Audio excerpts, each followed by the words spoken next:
اچھا ایک مسئلہ سن لیں، یہ بہت اہم مسئلہ ہے.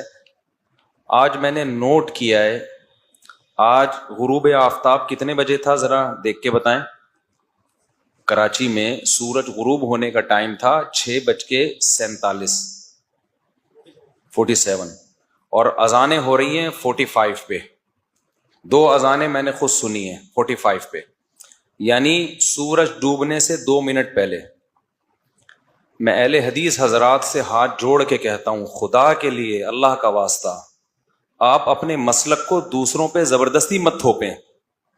میں نہیں کہہ رہا یہ سارے اہل حدیث ایسا کرتے ہیں، لیکن جو کرتے ہیں وہ پھر دبا کے کرتے ہیں. وہ کہتے ہیں بس ایسی کی تیسی. آپ کیوں لوگوں کے روزے خراب کر رہے ہو؟ آپ کی اگر ایک ذاتی رائے ہے کہ سورج ڈوبنے سے پہلے بھی ٹائم ہو جاتا ہے، تو آپ اپنے چند افراد تک اس کو محدود کیوں نہیں کرتے؟ اپنا مسلک زبردستی دوسرے پہ تھوپتے کیوں ہیں آپ؟